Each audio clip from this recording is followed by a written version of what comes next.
I'm here today to share with you a secret. Probably not the kind of secret you thought you were going to get, but it's the kind that keeps people like me really sick. It's the kind that invades every part of your being, and you don't even know that it's happening. It's the part of me that becomes absolutely broken trying to make myself okay for you.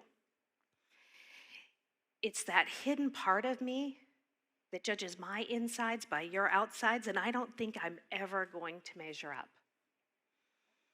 It's the part of me that I'm slowly killing in order to make life okay for you. It also gave me this really kind of amazing superpower. You know, not the kind that most people want to get.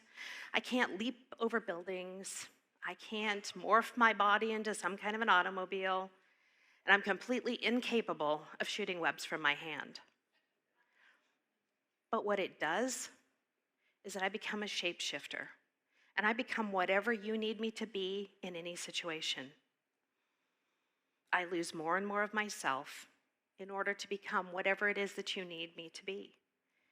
And I believe the lie that I will never be good enough, I will never measure up, and nobody will ever forget where I've been. And that's the sickness I come here with. The National Institute of Health tells us that lying and it changes brain chemistry, but it also creates a disconnection that becomes really hard for us to plug back into. In studying what the National Institute of Health had to say about the brain, the amygdala, every time we lie, changes just a little bit. And I'm not talking about little white lies like, oh, that baby's cute, when definitely it's not. I'm talking about the things that really matter. I can't show up. I didn't do that. And for me, I hid a drinking and drug problem for years because I've got this little superpower that allows me to know that if I tell you I have a drinking problem, I'm smart enough to know you're not going to let me drink. And I'm going to hold on to that with everything that I've got. Because at that time in my life, that was the only solution I had. And I didn't realize that the little white lies were becoming greater lies. And I really didn't realize that it was actually changing the chemistry of how I felt and what was going on in my world. As I studied, I also realized that dishonesty becomes an integral part of our social world. We teach our children how to lie. We expect our spouses to lie.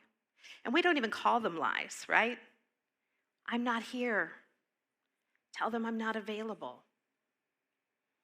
But what happens is, based on childhood trauma that I didn't understand, I learned that we don't talk about the things that happen in our homes.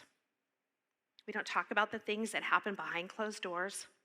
And none of those things are the things that brought me here today. They were just the lessons I learned along the way. In 1997, 7 months pregnant, I'd been committing crimes in the state of Montana. And I was sentenced to 4 10-year terms in the Montana Women's Prison. I don't tell you that because I'm proud of it. Most of the time, I'm pretty ashamed. But I tell you that because I know that there's a way out. I know that all of your life can change if you can just get to a point of honesty. And for me, that was being honest about the fact that I had a drinking problem. And I wish I could tell you that in 1997, I magically found a different way and I stopped. But it was 16 more years before I came to the realization that maybe that was part of the problem. I'm going to tell you about a couple of my friends. I have a really dear friend who, if you ask her about her son, she'll tell you, oh my gosh, he's doing so well. He lives in Denver. He's working with the homeless on the streets. He's doing street ministry. Now, because I know her story, I don't question her, but I know the truth. And the truth is, yes, her son does live in Denver. The truth is that her son does do street ministry. But the rest of it is that it's because her son is an active addict on the streets of Denver, and that's where he lives. But she's not going to tell you that that's what's going on in her life. She's not going to tell you that his life is falling apart faster than she can try to put it all together, because she is absolutely afraid that you are going to judge her, but more importantly, you're going to judge her child. And she can't deal with that. So she's created this idea that he is good. And it's not that he's good or bad, it's just we can't help somebody who's struggling if we don't know what the struggle is.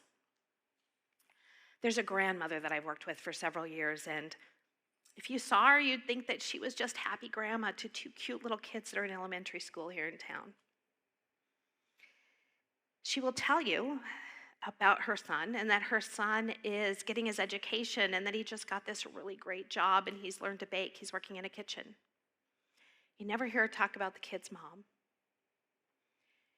And the problem is, she's taught these children that this is the story that they have to hold on to, right? So we hold on to the lie. Whatever the lie is, it's mine and I'm going to nurture it and I'm going to hold on to it. But the truth about that she will never share with you is that the kitchen and the bakery that her son works in is at the Montana State Prison. He's been incarcerated for dealing drugs for a few years. And she's raising those kids by herself. And the mom she never talks about is currently in active addiction on our streets. But she doesn't want you to judge her son. She doesn't want help because she doesn't know what that looks like.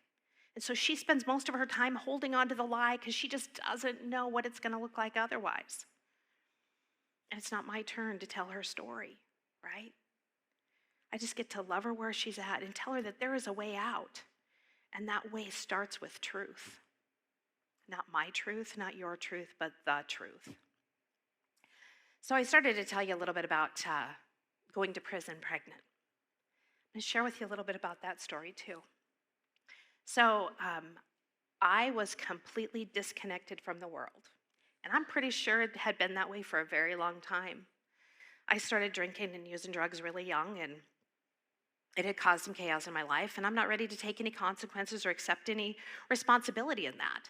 And the whole time the first half of my pregnancy, it wasn't happening. And then once we realized, well, it really is, I can't really connect with this baby. And people in my life would tell me, it is going to be so amazing. When they lay that baby in your arms, you're going to feel something you have never felt before.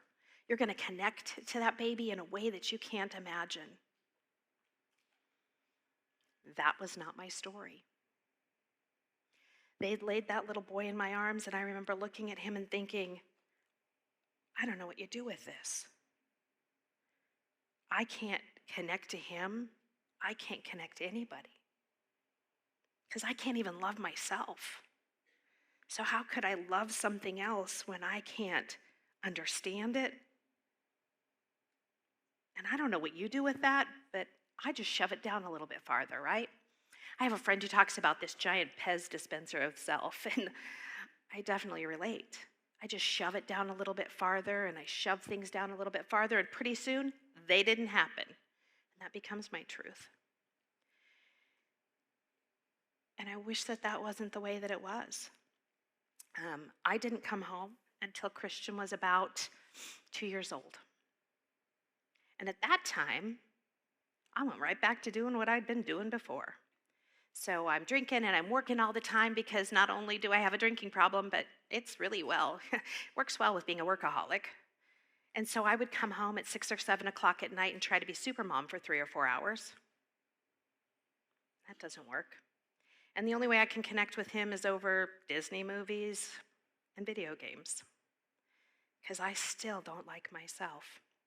So one day we're watching Bambi, and next thing I know, I am sobbing. And I hadn't cried in years. Like you would think having a child in prison, you would think the trauma of the things that I'd done to myself, none of that changed anything.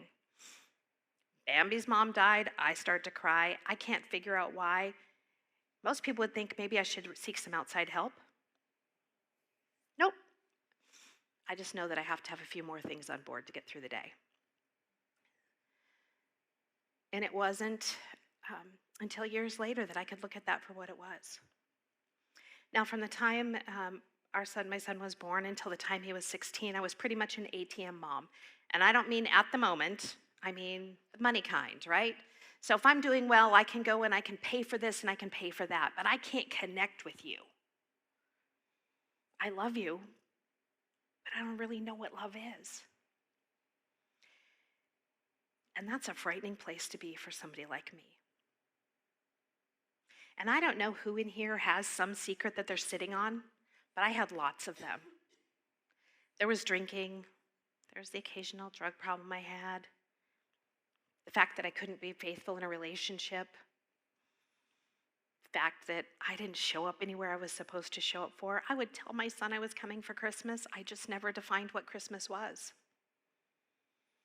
And I don't tell you these things because I want you to have pity on me. I created this myself. But I tell you that because I know that when you do the work and you get honest, life changes. I haven't had to live that way in a long time. But I know there's people who sit in this room and they're suffering just like I used to suffer. And the only way out is through. If we can get to a point where we're brutally honest about what's happening in our lives, we have a chance.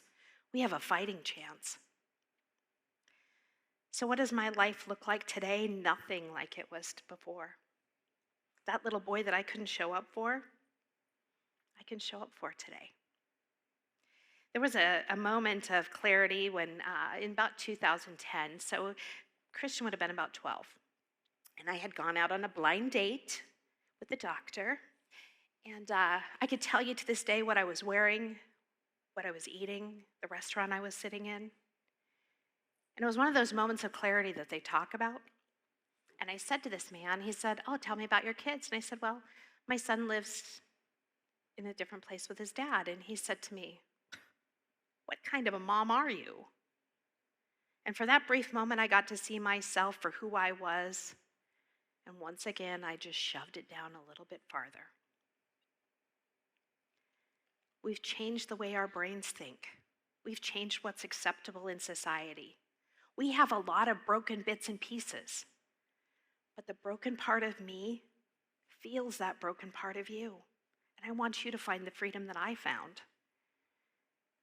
And the only way to do that is by getting to a point of brutal honesty. And I don't mean like brutal honesty, like without kindness and without purpose. But I know that your life can be forever changed if you can just recognize the fact that suffering in silence isn't necessary. That we don't have to be worried about what our family or friends or people we meet on the streets think. What somebody else thinks of me is not my business. It matters what I do. And it matters if I am able and willing and capable to take the steps to change my life. And that begins with one thing. Not my truth, not your truth, but the truth. Because lying will keep you sick. Thank you.